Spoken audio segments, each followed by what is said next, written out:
Good afternoon. I'd like to call the Infrastructure Committee meeting to order. Clerk, would you read the roll?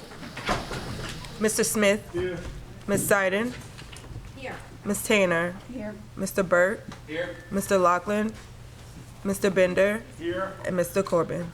Here. We have a quorum. Very good. This afternoon we have three presentations. Mr. Tim Brown is going to talk about the proposed on-site sewage inspection ordinance. Mr. Daniel Hill, Director of Engineering, is going to talk about the drainage reassessment improvement program that he's working on. And Mr. Ross Liner is going to talk about coastal infrastructure project budget amendment requests. All right, so let's go ahead and get things going. Tim, over to you.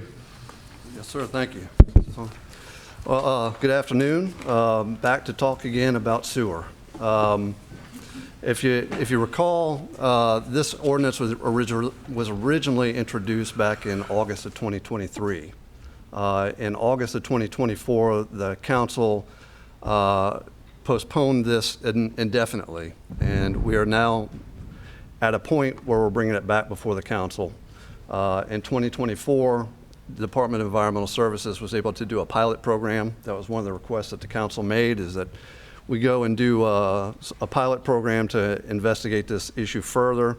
We had 7 council districts participate in that pilot program, and the results are in this PowerPoint that I'm about to start. Some of y'all may have seen some of these slides before. I'm just going to kind of go through it fairly quickly, Ross. And just refresh y'all's memory on what the issue is and why this is an important ordinance. President Cooper had formed the Undertreated Wastewater Task Force back in 2022, and that brought together, DEQ, LDH, academia, parish agencies to talk about this problem that we have with undertreated wastewater in the parish. And the predominant culprit for that undertreated wastewater are these on-site sewage treatment systems, the residential systems. We've got about, best estimate, 36,000 of those in the parish. And the goal of the ordinance is just to bring heightened awareness to the public of the need for proper sewage treatment and highlight the need for responsible ownership and operation of these systems. By improving in these two areas, the parish will improve public health and environmental conditions that currently impair quality of life and limits economic development. On that map, each of those red dots is a residential on-site sewage treatment system. Like I said, about 36,000 of them. In those high density areas, they all just kind of merge into one big red block. The existing conditions, we've got about 200 miles of impaired water bodies in the parish. That's as designated by EPA and DEQ. Those impairments are generally 2 criteria: dissolved oxygen and a bacteriological concern, fecal coliform or enterococcus. You can see the list of the impaired water bodies there. It's just about every water body in the parish. Dun, dun, dun. And it's hard with the screen. And the suspected causes for impairment are dissolved oxygen. I don't know why that's loose. Fecal coliform, enterococcus.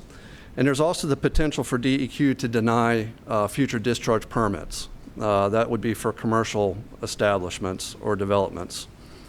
And we also have the problem with West Nile virus.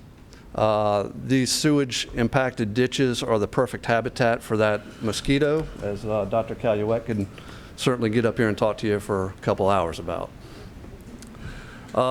Tim, you mentioned, if I could ask a question, Yes, you sir. mentioned that LD, one of your issues, or one of the issues that we're trying to address is the potential for LDQ to deny requests. Have they denied requests in the past in St. Tammany? There's a slide in my presentation where I show you a letter. I don't know if you've seen it or not, Mr. Corbin, where DEQ sent applicant back a letter that says, essentially, you're trying to discharge to an impaired water body. Right. We're going to take a closer look at this. That letter was from 2023. I went back the other day to look and see what the resolution to that was, and it has not been resolved. Okay. DEQ continues to ask that applicant for additional information. That applicant has quit responding. So at some point in the future, I think DEQ is going to refer that for enforcement. Okay, I do remember that letter. Yeah. I think it was part of your presentation That's right. previously. It's one of the slides. So I was aware of that one, but I didn't know if that was the only one or we'd have other ones. No, numerous letters like that have gone out. Okay. But typically, DEQ works with those commercial developments to try to come up with an alternative, a no-discharge system. As far as I know, DEQ has not actually done that in St. Tammany Parish, but they have done it in Ascension Parish. Okay, thank you. All right, so this is a, Excuse I know me. Councilman Impastato? Oh. I apologize, I missed you. that's right. Can you explain, like when you say impaired waterways, like what that means to me and my children when we want to fish and swim and value home? Yeah, so when DEQ goes out, they are conducting what's EPA has directed them to do something called the Total Maximum Daily Load, TMDL studies. And they go out and they assess the current condition of the water bodies.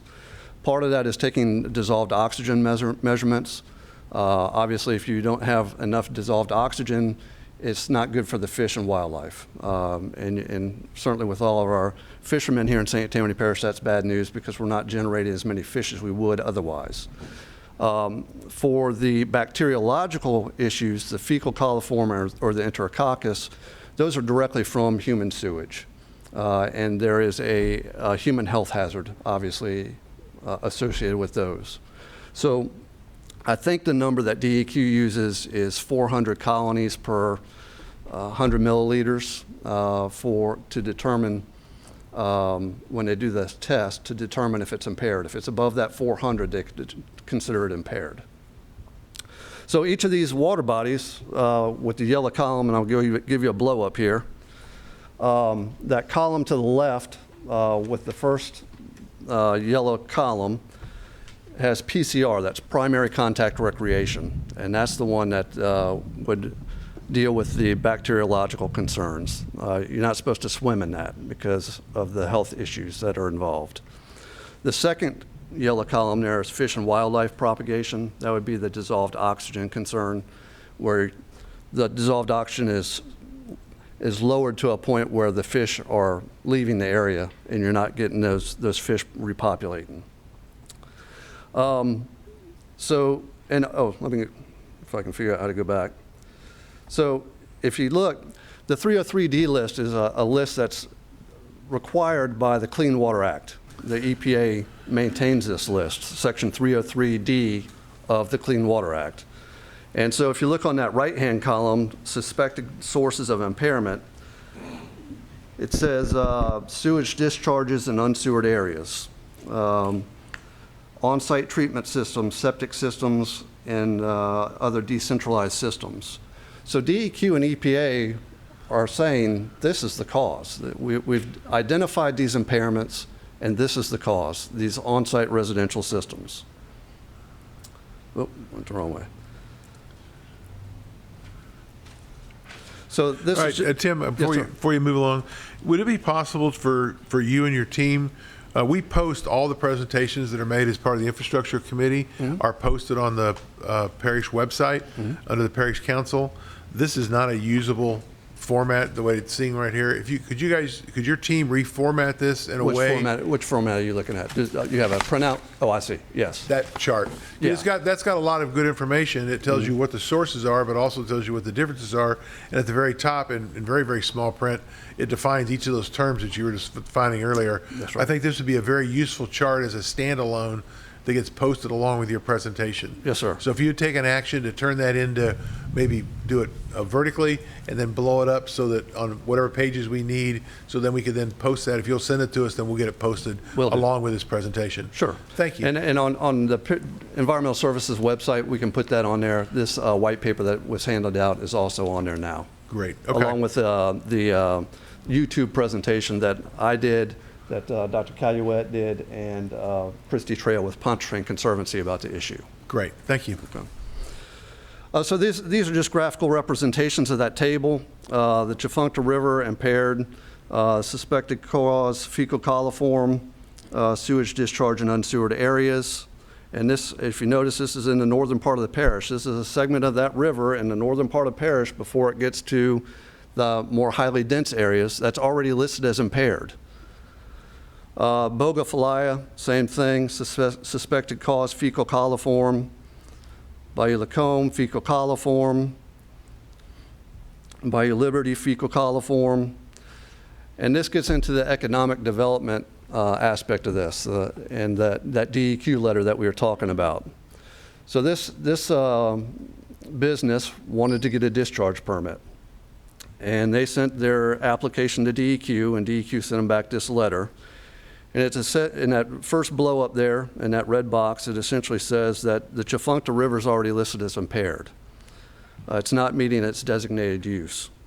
In the second blow up, it says permits may not be issued to a new source or new discharge in a subsegment that does not meet the water quality standards. And then at bottom one, they're pretty straightforward. In general, LDEQ does not intend to permit additional discharges of oxygen demanding loads. Well, that's sewage discharges.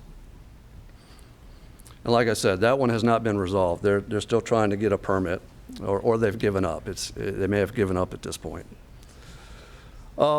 So I think many of you are familiar with the current inspection program that's driven by electrical transfers. We've been doing it since 2003. We do about 2,000 of those a year. There's a $100 inspection fee for those, and we require people to make corrections to their system before we'll allow them to transfer that electricity into the new owner's name. This gets the realtors involved, and it also gets the power companies involved. The most common reasons for failure is that it needs to be pumped out, the aerator's not working, the system may be unpermitted by LDH, or the LDH can't find a permit on it, or there may be a structural issue. Currently, we're using HUD and CDBG through our grants department to try to help people make repairs or replacements to those systems if people qualify, income qualify for that. The proposed program is a little bit, very similar to that program, but it's going to change a little bit. We have revised it to have no fee. That $100 fee is gone. Environmental services, and with the generosity of mosquito abatement, we are going to fund the first 3 years of that ourselves. And so obviously residents who are currently connected to a community sewage system are not going to be subject to this ordinance. The proposed ordinance will require that unincorporated St. Tammany Parish residents have their on-site sewer system inspected every 3 years. Environmental Services would issue them a permit or a certificate of compliance for that. That would be good for 3 years. It would transfer with that property. And the inspections are going to focus on if they have a functioning sewage treatment system. As the current system is written, or the current ordinance is written, if we go out and there's a system out there, it appears to be functioning perfectly fine, doesn't appear to be causing any problems, but we can't locate that LDH permit on it, we're supposed to fail it. And that person is supposed to replace that system. We're getting rid of that because it doesn't make sense. Council, we got a couple questions. Councilman Sure. Laughlin? If we get this done, can we fix the problem with the waterways? Yeah, I think we'll see an improvement. We've had some case studies in Ozone Woods, which I think is in your district, the Bird Streets, where we went out, we had a grant, we inspected, I think it's 1,000 homes out there in a very highly dense area. Went out there, we inspected them with the Pontchartrain Conservancy, we corrected all the issues, got people to pump them out, do the maintenance. I think we had 80 systems that were replaced using grant funds. The before and after showed significant improvement in the water quality from the ditches leaving. There were 2 locations where the water from that subdivision left the subdivision. We sampled in those before and after, and that we saw a dramatic improvement. Now, a year later, after that, a year and a half later, they backslide and they don't quit taking care of their systems. That's why it's important to have something like this in place where every 3 years they're reminded, hey, I need to make sure that aerator's running. I need to make sure that I don't need to have it pumped out. So something like this is important. Thank you. Mm-hmm. Councilman Phillips? I'm sorry, I turned you off. Press it again, please. Out of the total number of systems, you have so many that would be exempt, I guess, because they wouldn't affect anybody. But out of those that aren't exempt, how many are left altogether? You said 36,000, is that what you think? Yeah, well, the total number is 36,000. Okay. And we're thinking that probably about 13%, based on the pilot program, I'll pull that up. Well, this is the exemption right here. So systems that operate in a manner where there's no off-site discharge would be exempt. Now, it will require the initial inspection for us to go out and confirm that there's no off-site discharge. But from then on, they will have a certificate that says that they're exempt. We may go back and check them every now and then to make sure that something has changed. So you exempt them, how many are left after that that would need to be looked at? So I think the exemptions are about 13%. 12.9%. This is from the pilot study. So if you started inspecting them today, how long does it take you with the number of people? Have you gotten more people that, how long a cycle would be? You start, Right. you need 3 years? So we've got 36,000 systems. We're going to do 12,000 for each year for the first 3 years. That'll take us through the first 3-year cycle. And then that first group would be inspected again, minus the ones that we found that were exempt. But you have enough people to do Well, we have- 12,000? No, we'll have to have one additional inspector, and we will have to have 2 additional support staff. Okay. And so that would have to be put into the budget at some point. Right, because what could possibly happen is somebody gets inspected, and he's up again in 3 years, but you haven't even got the first ones done yet. That would be an issue, you know. Right, so. right. And what's the ultimate goal of the whole cycle? We are striving to get to, what, central sewage and water, or we're just No. trying to get to what point? Just, the main goal is The end homeowner state. education. Homeowner education. Okay. And letting people realize that they need to maintain this. This is a system in their home, like their air conditioner. Now, when their air conditioner goes out, they're going to get it fixed like that. When the sewer system goes out, many times they don't even know it's not working properly. And that's the point of this inspection. For us to be able to go out and say, your aerator's not running, you need to, reset the breaker or plug it in or whatever may be the issue. No, I'm all for having clean water, and Yeah. I know there's a lot of places in District 5 that need it, and Yeah. I know Terry's right on board with me here, but the end state's what I'm looking, and how, are we striving to get to a central water and sewage? Where's this Right. big plant going to be that's taking all this? Who's paying for the hookup fees? Or we can have, you're talking about grant programs, but it'd be, cost effective for a lot of people to hook up to things like that, Yeah. So this is not addressing central sewage at all. Okay. This is just maintaining what's out there currently. Now, concurrently, as another initiative that Environmental Services is working on with Department of Utilities, we're looking at some SRF grants or SRF funds to try to bring some central sewage to some unsewered areas. Those are going to be small projects, but if we keep stacking them, someday we'll be where we want to be, hopefully. But it's extremely expensive to bring central sewage to folks. Well, no, I know, but out in the rural area, it might not be an issue. In like District 5 and those areas, you have to be actually striving to get to central water and sewage. But Right. anyhow, go ahead. I didn't mean to Right. digress. All right, No, that's okay. we got some more questions. Okay. All right, Councilman Kugel? Thank you. So this is the same proposal from Mr. Toledano, the end of December 2023? Minus the fee. We're getting rid of that $100 fee. And there's also a little bit of a change that now if we find somebody to be non-compliant and we can't work with them to get them to fix their system, they may be issued a citation that would be heard by the Board of Administrative Adjudication. Right, and that's what I saw in it.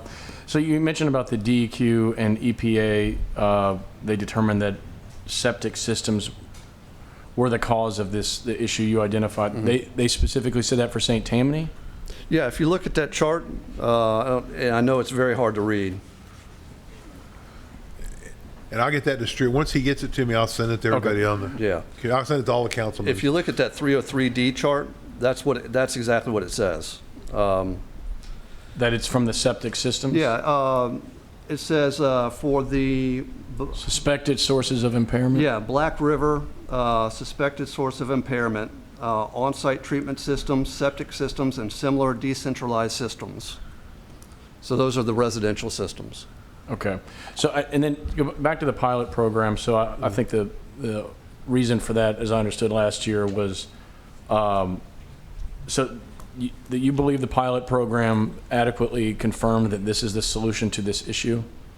The main drive of the pilot program was to figure out exactly how many we would expect to see fail, how many we'd expect to see exempt, because we had no numbers on the exemptions.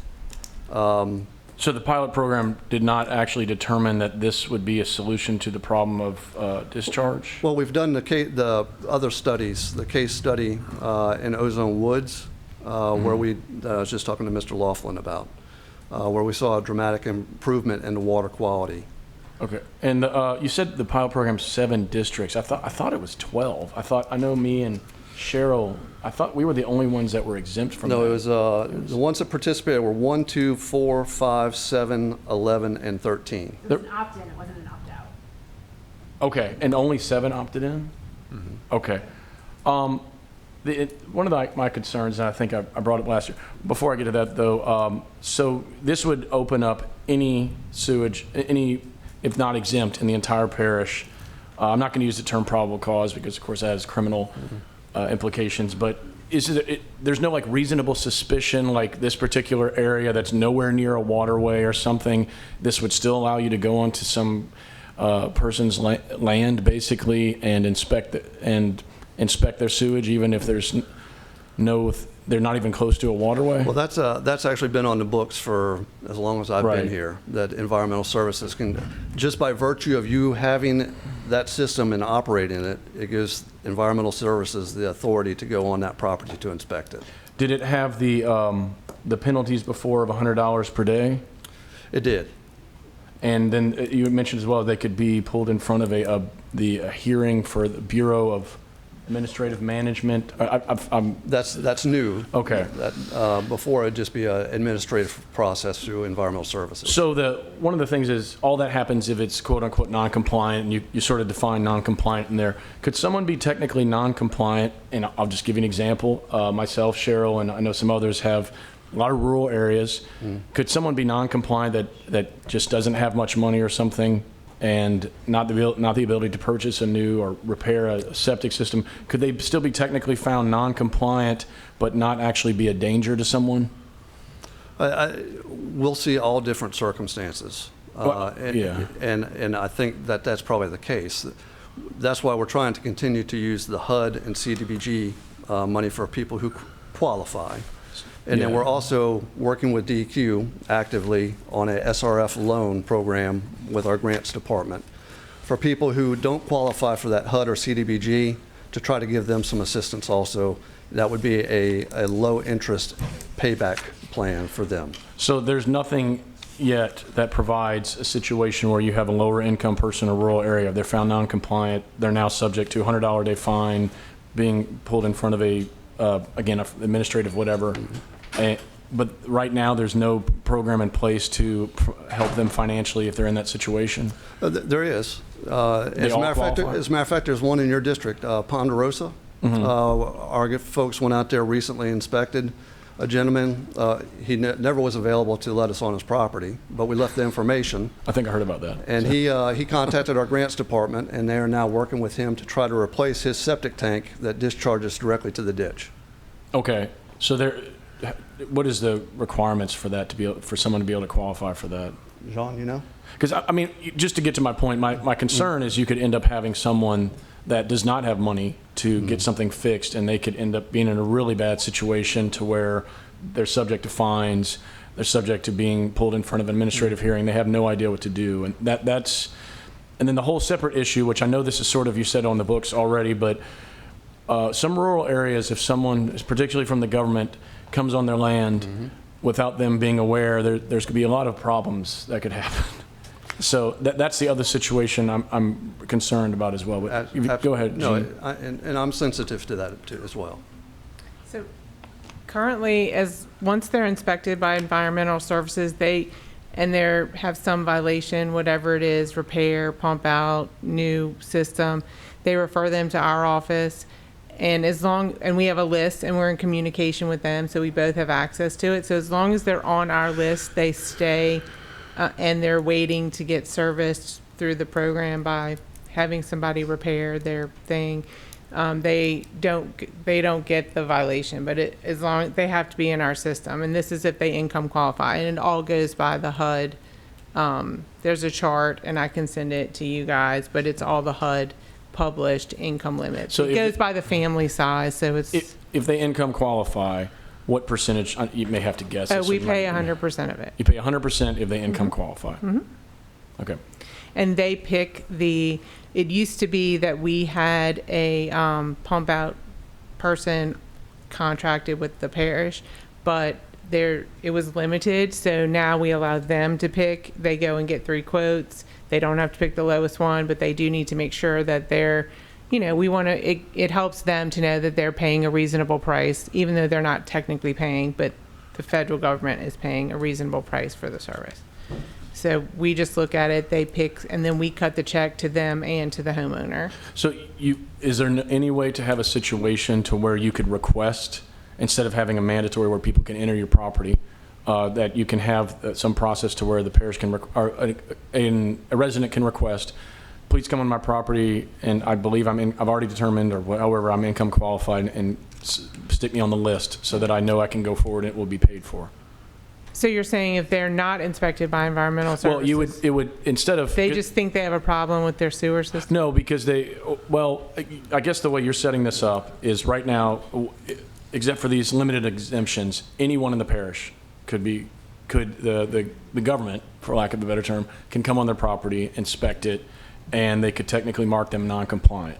At that point, then they may be able to see if they're income qualified or not. Is there any way, I guess I'm getting at, is there a way that they could, I'm sorry, somebody said?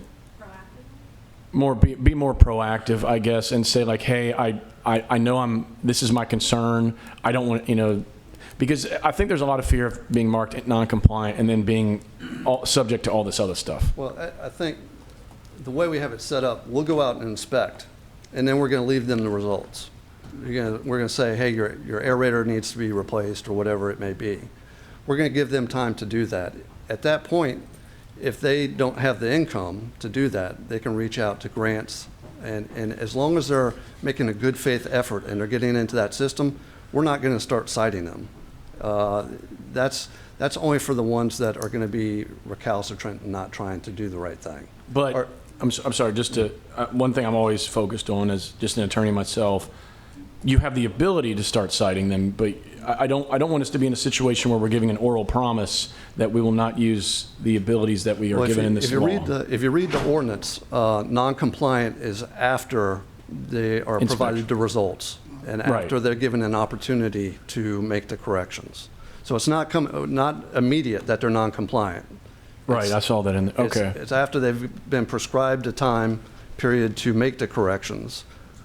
Once that expires, then they would be non-compliant. And then That's the justification for adding the BAA as part of the process too, is that there is a level of due process and discretion that's granted to that hearing officer. So it's not just the department making those calls and assessing those fines. It's that this person gets notice, they have an opportunity to present their case. Okay. The hearing officer has an opportunity to take that evidence and decide whether that this person hasn't been compliant, has no interest in being compliant and deserves to have a fine, or this is a person that needs some help, let's get them the resources they need. So it's just to offer more due process. It's not meant to be punitive at all. Where are the BIA or whatever hearings? Here. They're here at the Parish Council. And then my final question, because I know I've taken a lot of time.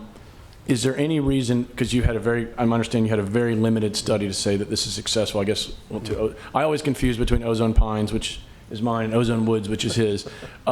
Is there any reason why this could not be limited to determine that it's bigger, that this really is the solution? Because right now it sounds like all you have is something based on one neighborhood. Well, I think this is a broader problem since every water body in the parish is impaired. I think we need to take measures to educate the homeowners about their responsibility to maintain their systems. And I don't think that should be limited to just those areas that you spoke of, because it's a broader problem. That, as I showed in that slide, those impairments are even up in the northern part of the parish before it even gets to those high-density areas. Right, but this seems to be education by use of a big stick, though. No, there are going to be other, there are going to be other mechanisms as well that we're going to be utilizing. All right, thank you. Thank you. Councilman Smith? And if as we're going through this, if we get this long, I'm going to ask you if we can come back to you and let somebody else jump in. But I think we got all yours, David. Go ahead, Tim, I Councilman Smith. apologize. If it may be part of your presentation yet, but I figured I'd start asking some questions before I forget. Sure. If we had 8 or 9 David Kugels up here, we'd be here to midnight. My question to you is, with the investment that the mosquito abatement is making, and it's an investment, okay, in keeping our community safe from disease, et cetera, I can speak fairly confident the west side of this parish, the Bogafalaya, the Tchefuncte, my districts, they're so much looking forward to this, okay?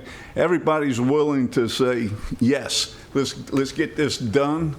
You answered it once. You don't need any more manpower with the exception of maybe 1 more or 2 more inspectors, I believe, right? 1 inspector and 2 support service. Gotcha. How about code enforcement? Is there any ordinances that need to be considered to give the power to the code enforcement groups when you have people that deny access to their property? Well, code enforcement is able to go up to the property line. They are not able to go on private property. So in that regard, environmental services is able to do a better job of that than code enforcement. Okay, so the environmental services, you can say, it's hard to keep you off of there for the inspection, is what I'm getting. Private property owner says, I don't want you on my property to look at my independent sewer system I've got, right? And they're in complete, uproar of you coming to inspect it, right? But if it's a law, Well, in that case, in that situation, I would tell my inspector to just leave. We certainly don't want to start going on to people's property who are that upset about it.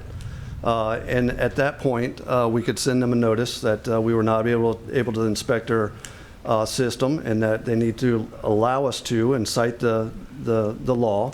And if they don't allow us to, then at that point, they could be determined to be non-compliant and brought to the BAA. The law is on the books. Yeah. Nothing else needs to be done. Look, I'm excited about the program. Thank you for taking charge of this. Sure. Appreciate it. Hey, Councilwoman Seiden? Thank you. And just to comment on the denied access, it looks like only 1% of people denied access. Is that right? We're dealing with about 1% of Yeah. Yeah. Yeah. And, as we've done this, one of the things that we've been pleasantly surprised at is most of the folks are pretty receptive to this. Yeah. I think most people want to do the right thing. They And don't want to discharge sewer. So just so I'm clear, there's no system in place right now, no inspection system in place right now at all with the parish. Is that right? Other than the electrical transfer. Okay. So Tangipahoa Parish does have this, right? Every 3 Yeah, years? they actually mirrored what we've done here. But I thought they already had something in place. They do not? Well, we have something in place for the electrical transfers. No. I'm not talking just for a general I'm sorry. inspection. I'm sorry. General inspection of sewage. Yeah, I'm not aware if they do it or not.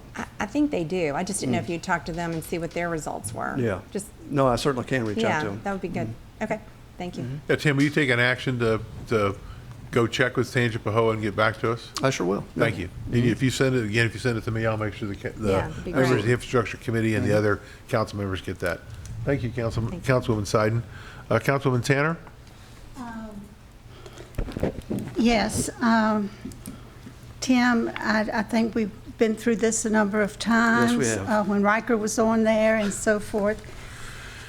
My district, as you know, is high, and septic tanks, filter beds and all, but they also are very resistant to this plan. I'm going to say at this time. I think that the more districts that really need this, y'all need to tackle first. I don't know what your plan is or whatever. And I think as it goes by, then I think we need to talk. But I am going to tell you that I am going to amend this to keep District 6 out of this inspection program. Okay? And we'll see how it goes, and then we'll talk. Okay. All right, thank you, Councilwoman Tanner. Councilman Laughlin. Tim, would it make sense to put an opt-in in this? And that way, those of us who need it really bad can opt in, and then those who are afraid of it, or not afraid of it, or, you know, resistant to it, don't have to do it? I'm hesitant to say that there should be an opt-in. Just because certainly I acknowledge that the high density areas are the Like, more, we need more it. I problem. mean, look, you Yeah, don't have more to say problem. Ozone Woods one more time. Yeah, they're certainly more problematic, and certainly I think if we look at the northern districts and the more rural districts, I think that exemption number is going to go up from that 13% that we found in these participating districts, because they may have functioning septic tanks that don't go to the ditch that will be exempt.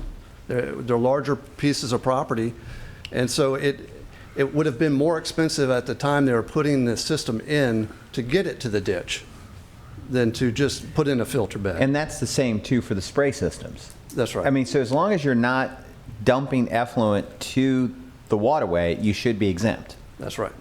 That's right. So a functioning septic tank, like that one on the screen, that will be exempt. And likewise, that system with the spray heads will be exempt. And I personally am on 5 acres. I've got an overland flow system. Mine would be exempt. So there are options on, I think a lot of those in the northern part will be exempt.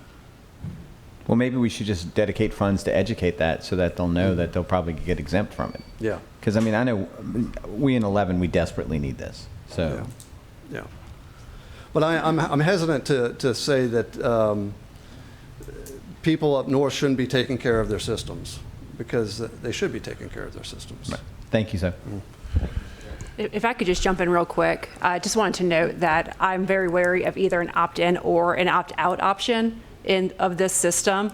I think that if the law was ever challenged, we would have issues with disparate impacts for different parts of the parish.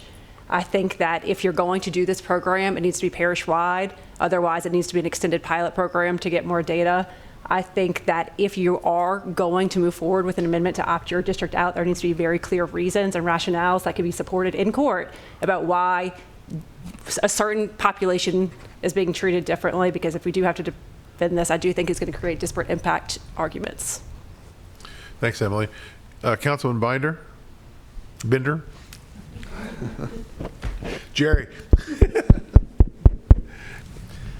Thank you, Mr. Chairman. So, Tim, just a couple of questions.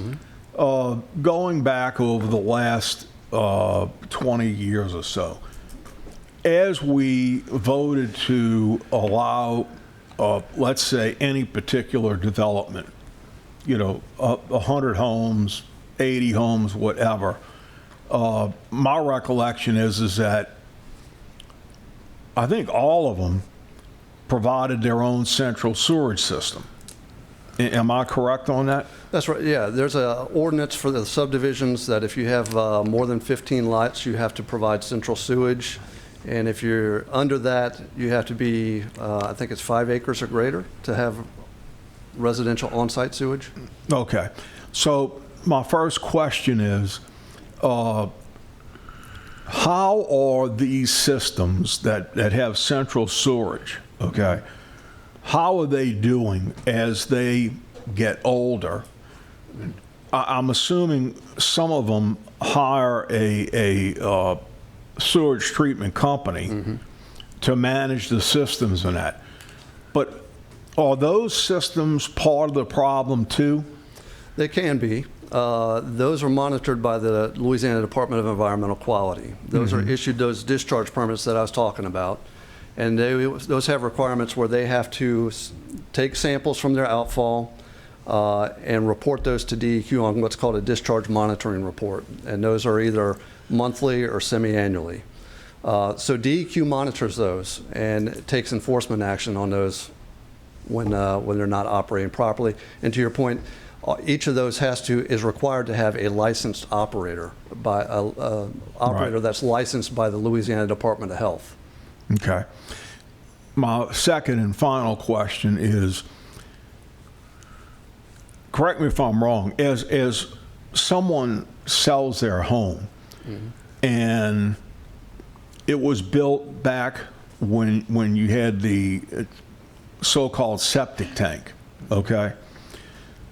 Either they or the new owners have to change it to the single, what I would call a package treatment plant? That's unless they can find a permit from LDH for that system. Okay, but do we monitor, as homes are sold with the older septic tanks, do we monitor and enforce that one of the two, old owner, new owner, has to install the newer system? That's right. They need to bring it into compliance. Okay. Is that newer system, as a home ages, is that new? Have y'all been able to determine that that newer type system is substantially better than a septic tank? A functioning septic tank is ideal. The problem is that over the years, you've got your filter bed that'll plug up. You know, you got sediment and everything else that goes in there, and that filter bed plugs up, and it starts backing up into the home. So what the people do is they go out and they dig up that pipe and they extend it to the ditch. And then you've got a septic tank discharging directly to the ditch, which is expressly forbidden by the state sanitary code. So if you've got a functioning septic tank, that's ideal. Unfortunately, our soil conditions are not conducive to that. So there are a few areas in the parish that works out well, but most often you have to put these ATUs in that discharge to the ditch. And the newer style is a much better, considering the circumstances in the parish, it's a much better system.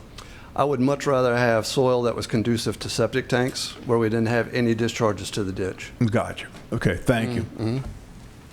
Thank you, Councilman Binder. A couple of questions, then I'll go back through this. I got Mr. Impastato and then Councilman Kugel, back to you. A couple of questions from me. Tim, you mentioned reinspection requirements in 3 years. Is that going to be, how are you going to go handle that notification for that reinspection? Yeah, so once we go out and we issue do the initial inspection and it passes, we let the individual know, we issue them a certificate of compliance. At that point in our system, it'll mark on the calendar 3 years out, and it will give us a 6-month notification in advance where we can notify that resident that, hey, your inspection's coming up. And that notification be a mail, or have you thought through that? I'm asking, have you thought through that part of the process? Yeah, I think unless we can get their email addresses, which we may not necessarily have, it's going to probably be a hard copy. Okay. That we'll either do a door hanger, which is most likely the case, or a hard piece of mail that's mailed. Okay, well, maybe it's part of your data collection when you go to these homes, getting a cell number and an email address to help save you that cost having to go door knockers. Yeah, or door hangers might be. Some people are willing to do that and some people aren't. I understand. Yes. You mentioned a failure rate in the 40% range. Have you, just a second, you haven't got my question yet. Have you factored in the re-inspections? I know we're going to you're looking at 12,000 a year. If you had a failure rate of 40%, you're adding almost 5,000 more on top of that. So you're in the $18,000 range per year just because of the re-inspections. I just want to make sure you've thought through and included that re-inspection rate. Hopefully that'll go down over time and the overall cost of the program will go down. Yes, sir. Yeah, we have taken that into account based on our existing program and the number of re-inspections that we have to do there. We have taken that into account. Great. Thank you.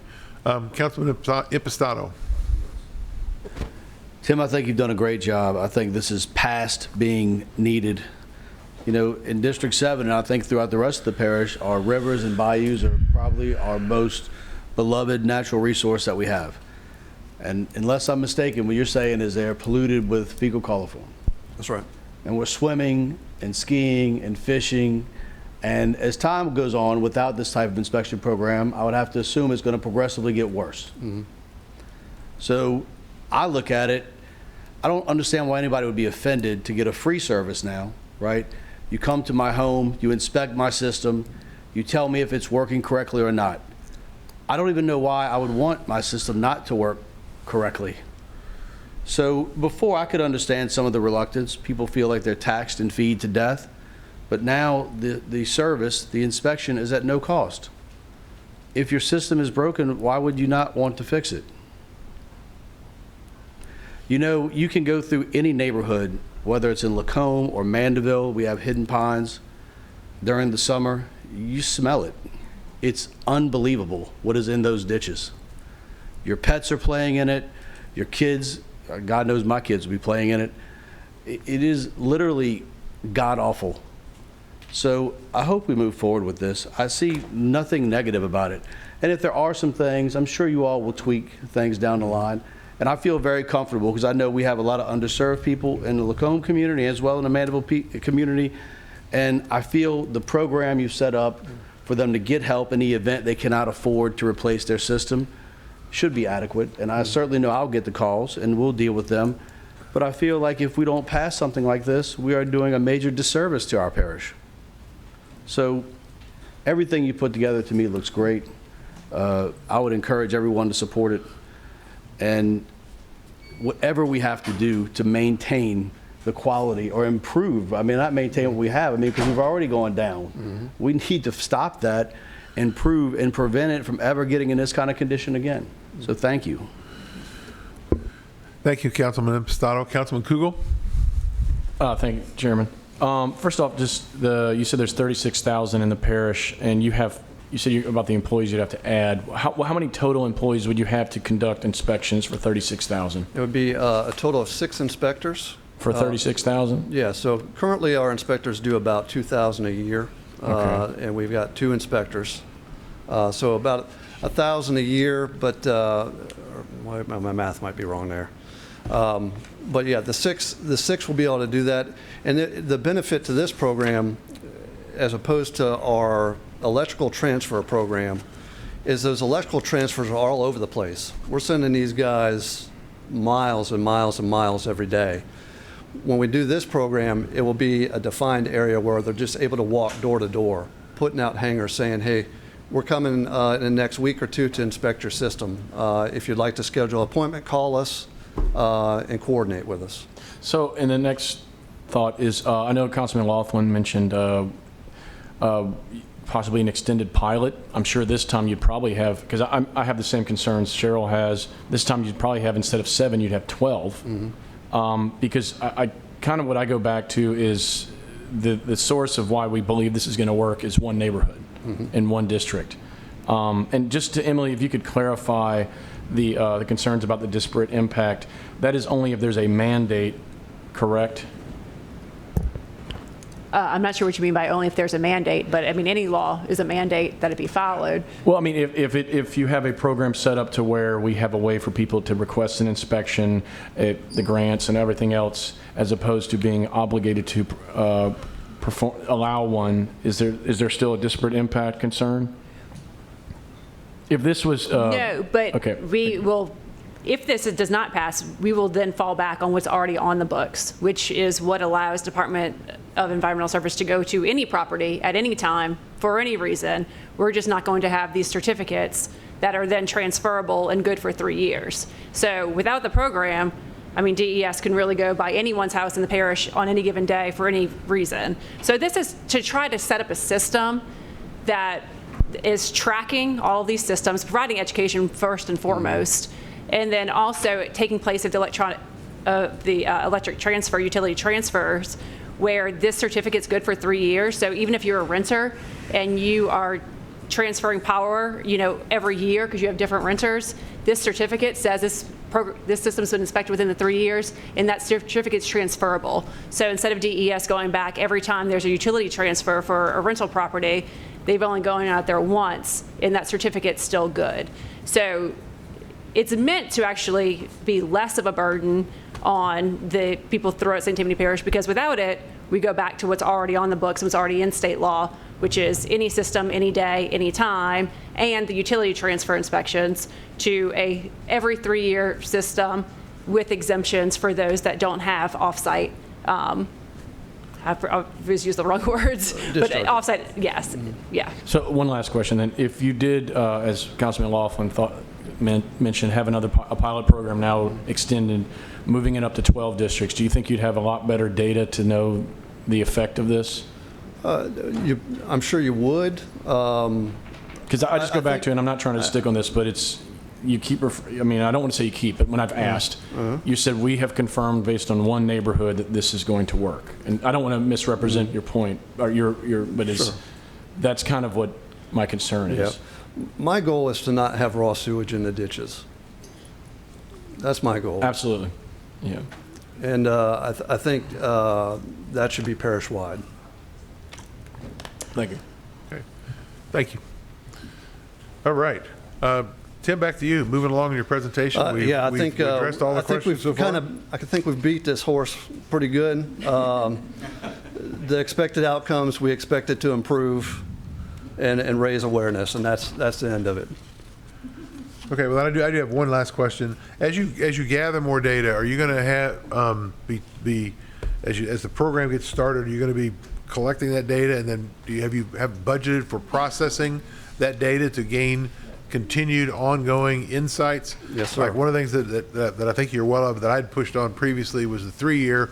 Is the 3-year really the right time frame?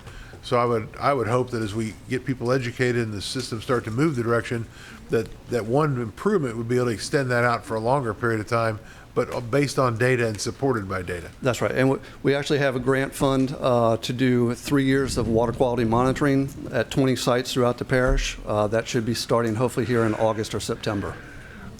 Very good. Thank you. Any other questions from the? No, I know I got it coming. But I just want to make sure, go ahead and look on the council. Nobody else has a question. Very good. All right. Terry Lewis Stevens, you have a question or a comment? Tim, thank you very much. And if we get to take those action items, I'd very much appreciate it, and we'll get them posted. I just have a comment regarding this particular situation. I happen to know it very intimately because one of the pilot programs that was done by the Pontchartrain Basin Foundation was the neighborhood right across the street from me. And that neighborhood discharges across my front yard, and it smells like what Joe said. You smell it. You know what it is. There's no denying it. They were inspected. That was one of the programs that Tim talked about a little while ago, and there were several of them.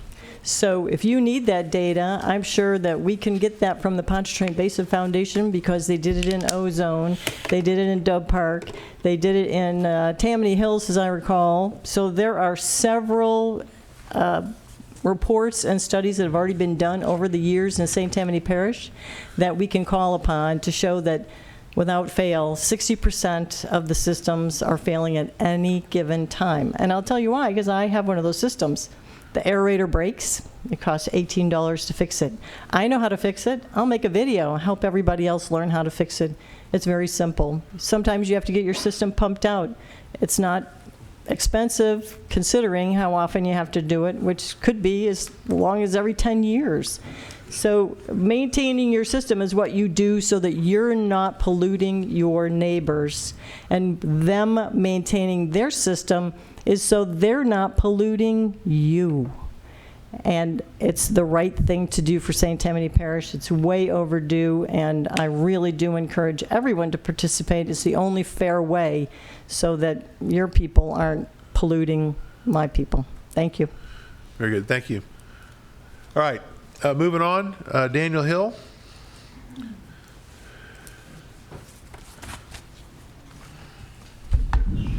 All right, good afternoon, Council. Thank you, Daniel. Appreciate you being here this afternoon. All right. See, just to preface this, I always try to consider we got about 200 capital projects rolling at one time. What's the best way to speak about them? When you have a large number of projects that are of similar scope and scale, put them together in a program and we can speak about the program and all the projects that are part of it. It just helps facilitate discussion. So I'd like to introduce the Drainage Reassessment and Improvement Program. What's the program purpose? Really just putting a focus on older subdivisions in St. Tammany Parish prior to the adoption of our more current stringent development standards. To restore system functionality and, I guess, put it simply, bring them up to modern times. You'll see in a couple of slides further on that. And what we see is, and y'all can look at it across your districts, point repairs. Hey, this one intersection in the subdivision might have been improved, but the whole subdivision wasn't looked at. Does that match an overall arching plan for that subdivision? The whole entire subdivision's due for culvert replacement just due to age. If we send Public Works out to go start replacing them, they're just going to put them back incline, match existing grades. There's no complete reevaluation of the area to say, hey, this is the way it should be. And then, of course, you don't want duplication of efforts. I think that's a good way to ensure our tax dollars are being spent right. Again, you don't want a portion of a project go and it doesn't solve the issue because it's only fixing it in a localized area. So you got to take this approach of looking at the entire subdivision, develop a plan for the entire subdivision, then piece out parts if you can once you develop the plan, but make sure everything's coinciding with one overall plan. Say, why are these projects needed? Impact the legacy issues for the old development code. We have subdivisions, no drainage plan whatsoever. Subdivisions that have undocumented work that's been done over the years. The aging subdivisions, you know, we got some subdivisions where the whole area is needing replacement just because of age. Old metal culverts rotting out over time. Those typically last 25, 30 years if you're lucky.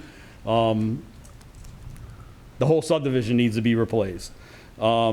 And that puts a pretty big maintenance burden on Public Works and as well as from our capital projects. Our big challenges with drainage, complaints, flood and risk, coordination of the little small effort projects with an overall plan. As you know, we can hear it outside right now, increased storm frequency and intensity. It's naturally occurring to us.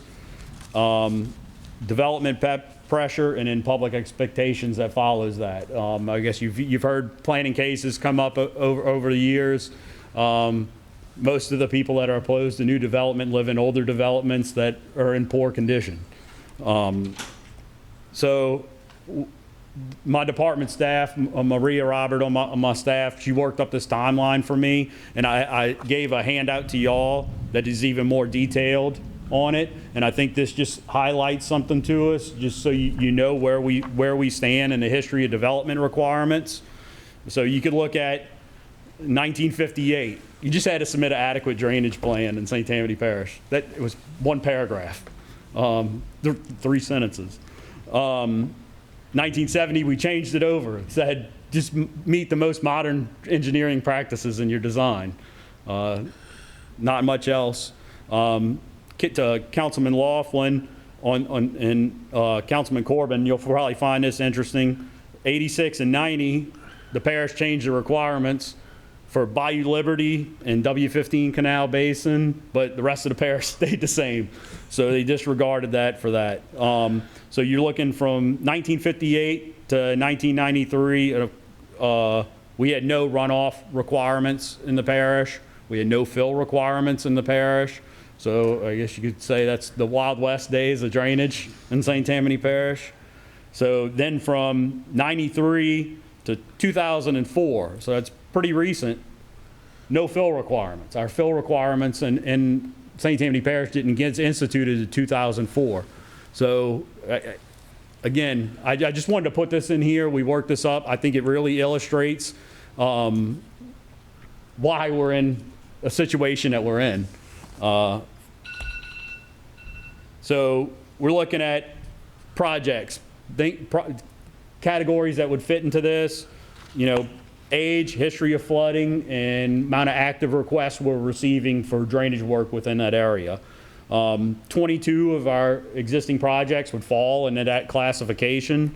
And then I've already sent my proposed budget request in, an additional 9 more for next year. Generally, the scope to start these is to do a gap analysis. What work's been done over the years? What are we missing? What data do we have before proceeding with work? Topographic drainage survey the whole thing. I'd say 99% of these have no as-built drainage plan, so you don't even know what condition you're working with, and then do a legitimate modeling effort like you would do for a new subdivision to determine if everything's the appropriate size. Danny, we have one comment or questions. Go for it. Councilman Laughlin? Daniel, if you could go back 2 slides. Sorry, sorry, didn't pick it up fast enough, Arthur. I'm sorry? I'm sorry, I didn't pick it up fast enough. Yeah, oh, no worries. I'm sorry, it's one more forward. Go forward. It was about we had the thing for the flood zone A. Could you explain to us kind of basically if somebody says, hey, I'm in flood zone X, Y, Z, that's really only for FEMA's insurance models. That's Yes, not it's based off the flood insurance That's rates. not what you go by when it comes to like doing a study of the area or things like that. So if that's our best available data that we have in that area, that is what we go by. That what you start with? Or? Yeah, but if we have better available data in that area, then that's what we use to set a finished floor elevation, for example. Perfect. But you always have to default to, I guess FEMA always overwrites you. So we could have better available data that says water's lower, but you still have to meet the FEMA requirements. Right. Or the other way, you could have better data that says it's in a more fragile area or, could be at risk of flooding, but FEMA says no. Yes. Gotcha. Thank you. Thank you, Mr. Chairman. Thank you. So I threw a quick list of all the projects that would fall. Daniel, I think you skipped over your phase 1 deliverables. Oh, phase 1 deliverables. So what's that? delivered to us for the first phase, right out the gate, is a report detailing any recommended improvements, and estimated costs associated with those. And I can tell you the best way to say the scope when we're instructing consultants to work on these subdivisions is get us as close as possible to current drainage requirements for the parish. So some subdivisions, you can't do that. Your lack of land, you couldn't install a pond, but some subdivisions might have big areas that you could do a pond and detain the water and show that benefit. The estimated cost of the improvements associated with it, as well as the as-built infrastructure survey that shows us current condition, and then new drainage maps for the subdivision. You see this a lot in areas where we'd have infill development. It would be nice to know, hey, usually they'd go out and look, culvert up the ways is 18-inch, culvert down the ways is 18-inch. Let's put an 18-inch culvert at the lot in the middle. Well, once we have this, you might need to put a 24-inch culvert there and do it the right way. And we're going to work on that process with the development group and permits so that they have that information available to them. So we pulled the information. Daniel? Yeah. Councilman Phillips? Daniel, you mentioned you might have to actually redo the subdivision. Yes. So currently, we passed the ordinance. They're required to maintain their drainage to the standards of when they built the subdivision, correct?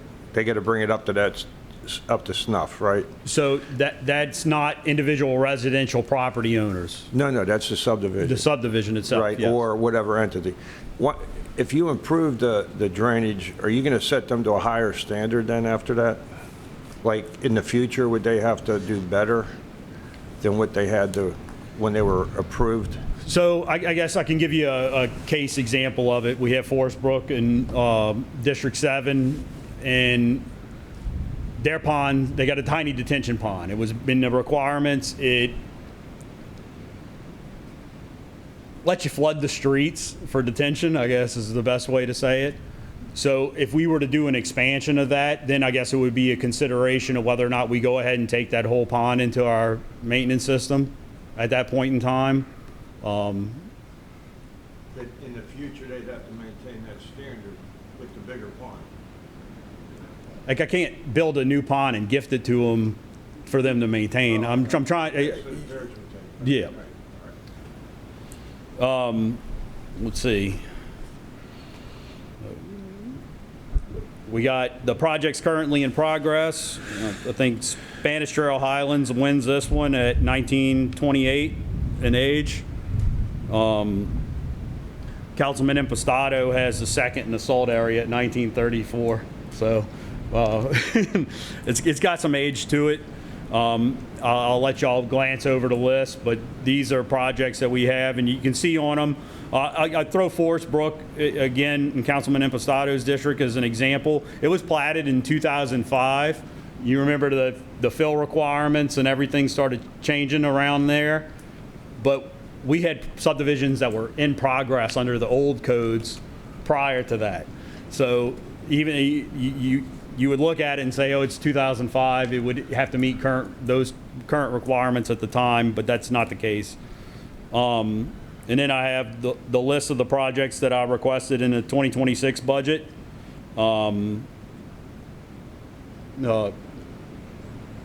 Ozone Park wins this one at 1909 when it was platted.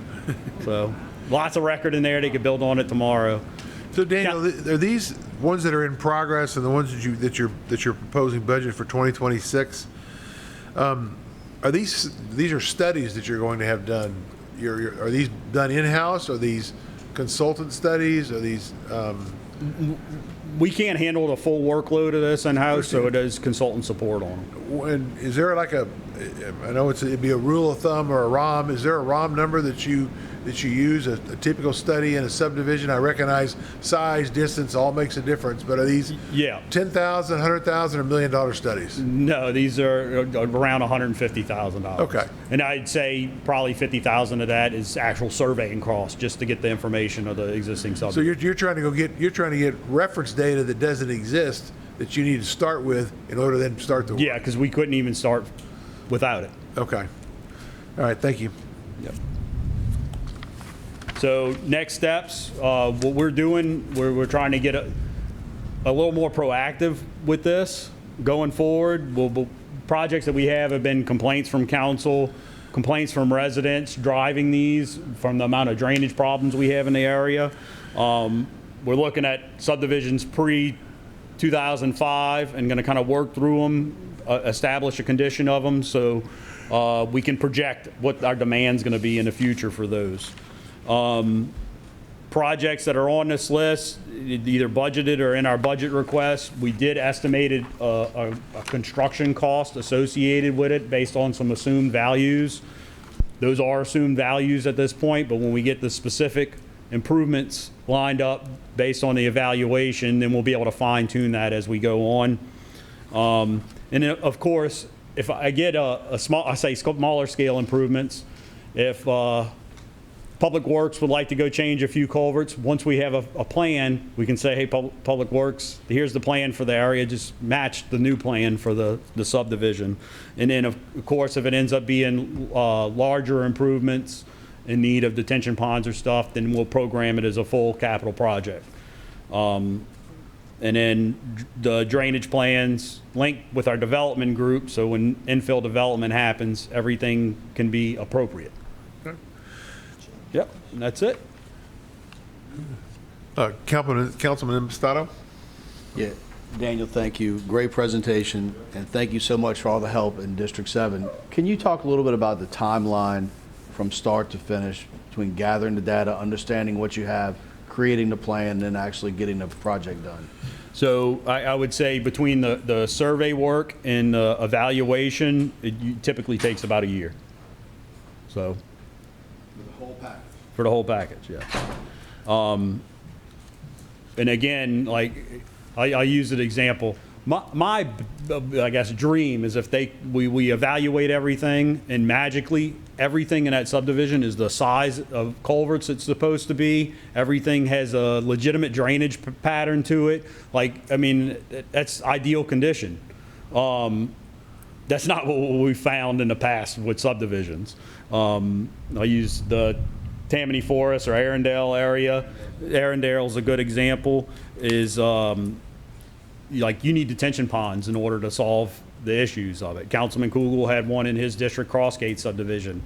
You can improve internal drainage, but the amount of drainage it puts on everybody else in the surrounding, you have to have something to mitigate against it. So you're very limited in some areas what you can and can't do. But these evaluations help you define what exactly you need to do in order to rectify it. Yep. Councilman Laughlin? Thank you, Mr. Chairman. Daniel, first of all, kudos to you. This is a great presentation. You did not disappoint. You told me to make sure to come here and listen to it. I just wanted to ask you, and prior to the net runoff requirements that we had, theoretically, developments were hurting neighbors, right? Yes. So like if a subdivision came in with little to no drainage plan, it did cause problems. Because I know our new requirements actually you need to make it better than it was. Yes, and we vetted that actually works too. Right. So if the construction's done right under new requirements, then yes, it helps, benefits an area. But worst case scenario, you might have to re-engineer a subdivision, pretty much? Worst case scenario. Gotcha. Thank you so much. No, I correct you. Worst case scenario is that we figure out we can improvement and don't have the ability to do it due to lack of land or something because then it would demonstrate that we couldn't act on it, and we know there's the issues and the only way to fix it isn't there. Okay, Daniel. I'm sorry, just Mr. Chair, I apologize. So just to say that, so there are some that are theoretically impossible. Like if it's landlocked and we can't. Like I said, Crossgate subdivision over by St. Luke's, it's phase 5 of Crossgates. We identified all the issues in it. The drainage system's substandard. The only way if you move the water out of there, which you can do, it puts a burden on everybody else and floods everybody else. So you have to mitigate it in some form or fashion. That's usually a pond to store the water, just like a new development would do. But the land availability is very limited right there. Well, because I know in one of mine, and you put it on next year's, I have houses where detention ponds were platted. So. Yeah, gotcha. Thank you. A question for me that I'd like to ask is that as we also have small projects that are going on that you're doing in a variety of places around the parish. Have you worked with your team to have them as they're going out and looking at those projects to maybe don't do a full study, but at least take a global look and make sure that we're doing no harm with those projects? We try our best to do it. I understand that there's a lot of little small projects that our public works are doing to improve things. I'll give you an example. So Autumn Wind subdivisions, top of my list. Public Works had some concern at some of the corners to close in some of the corners there, which they're intend to request in the budget for next year.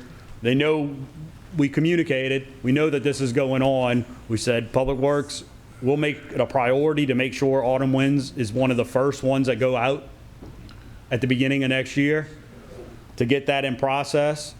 And we expect to have results so that we can make sure that their project doesn't conflict with it towards the end of the year. So, yeah. Very good. All right, Councilman Phillips. I think you already answered this, but just for clarification, if you put in a new subdivision, for example, and you have to actually improve the drainage, are we talking just for that subdivision or for the regional area, how it blends in over a big area? So when we did the sustainable growth pilot study in your district, when we looked at that, we said, what happens if all available land that was in that area built out under current standards with the 25% runoff reduction, and it showed a net improvement to the area. So. All right, and Councilman Smith? Just looking at the projects currently in progress and the request for proposed projects coming up, is it my imagination that most of these projects are not in my area or Oh, they're not. I mean, I'm looking at it. I don't recognize any of them, really. Is it safe to say it's because these are newer developments that had the 25% runoff, et cetera, built into the plats when it went? So here, I'm gonna say I missed one on this list, and this might play into what Councilman Corbin asked me before. I wanted to know what level of effort it would take for us to do one in-house. Shady Lakes. In your district, we're doing that one in-house. So I wanted to get a good judge of what effort it takes us to execute on one of these in-house. So we are doing that one. It's not on the list. Okay. It's in your district.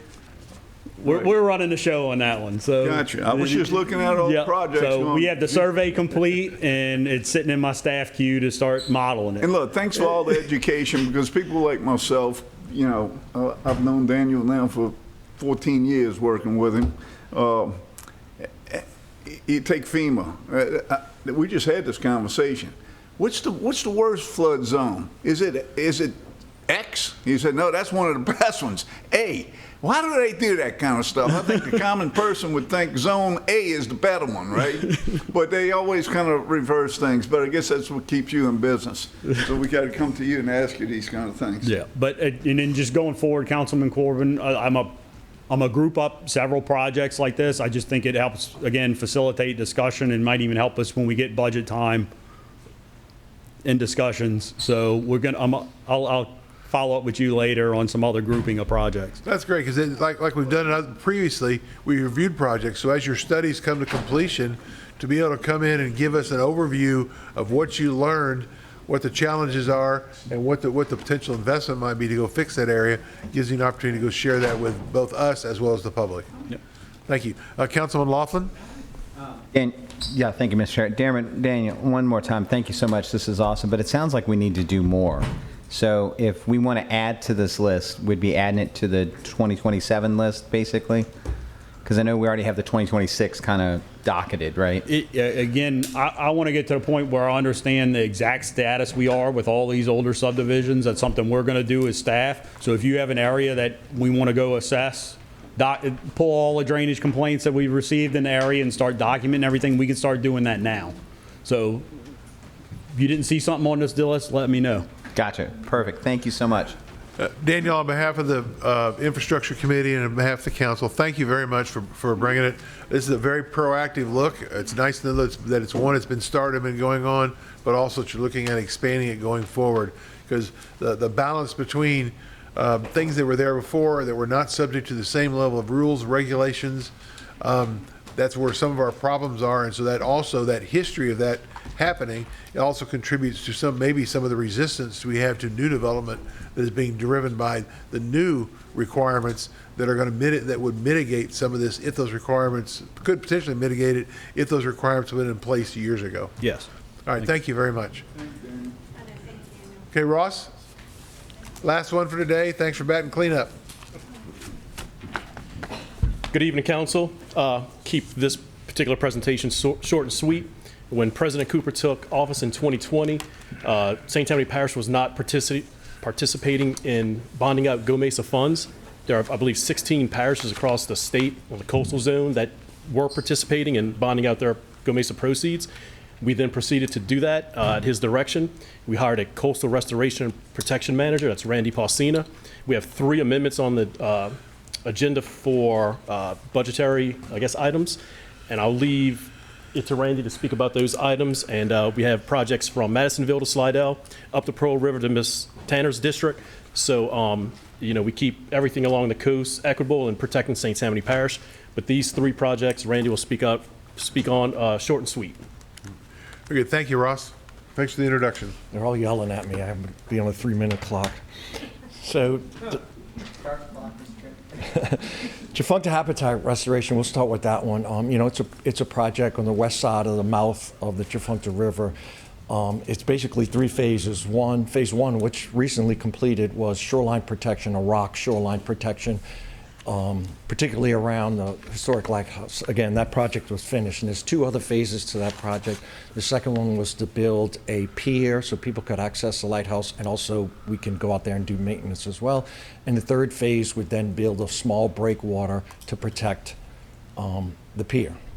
The point of the amendment is that we won a $1 million parish partnership grant from CPRA, and it was for $1 million, and we're adding it to the budget so that we can go ahead and go to construction on that project.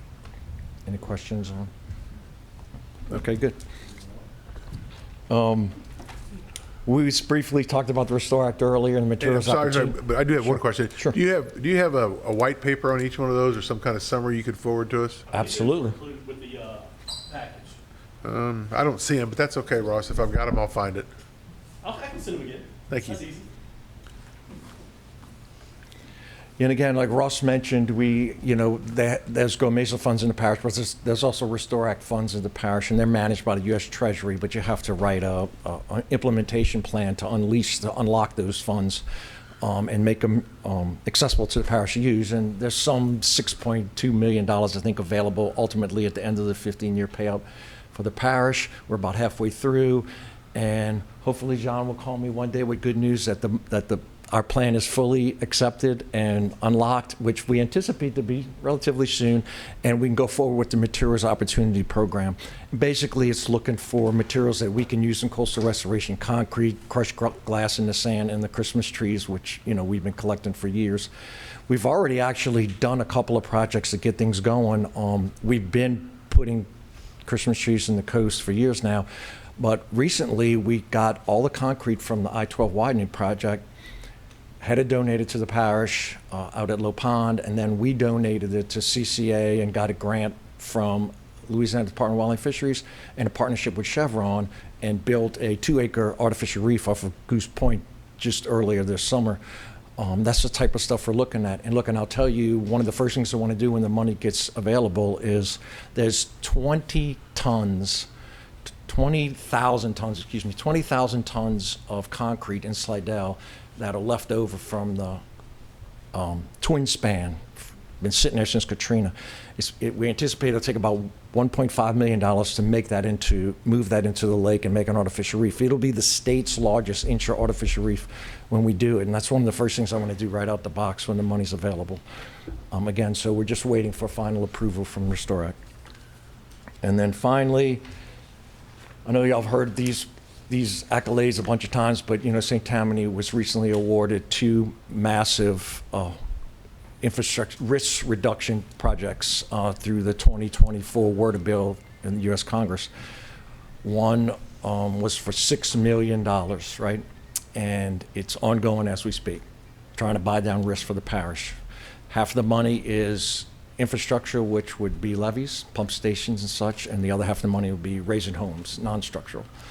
Also, we received authorization to move forward on the modeling and study of the lake barrier gate across the Wrigley's and the Chef Pass.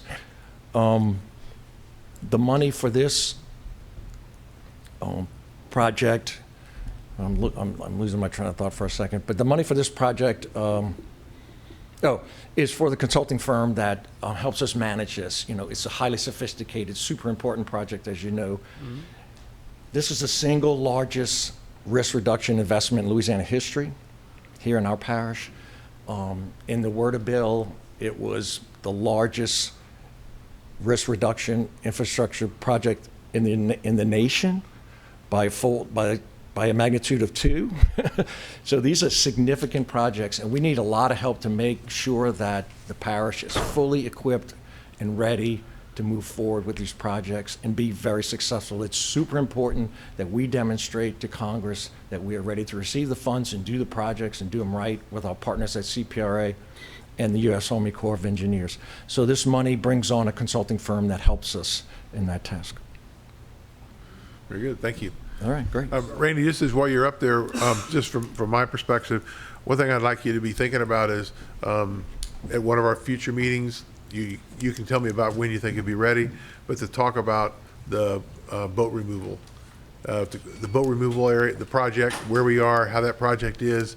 We got some new funding that came as part of this year's budget, so get a step back, give us an overview of where we are and when we'll start seeing some boats being removed from our waterways. Okay? Thank you. Get back to me and let me know when you think you'd be ready to do that, okay? Sure. All right. One other question. Daniel, if you wouldn't mind stepping up real quick.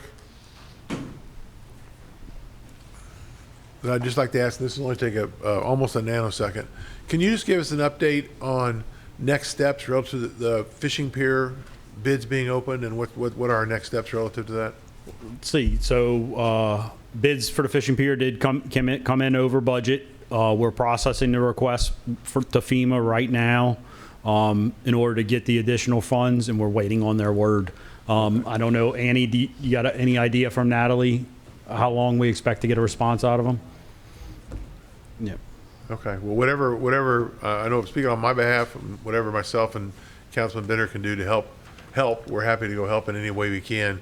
There was a lot of positive energy. I don't know if we have to. Well, I'll talk to you a little more offline. I just wanted to share, because that's been a project that's been of interest to more than just my district. It's over more in the eastern region. So I just wanted you to be able to share what happened.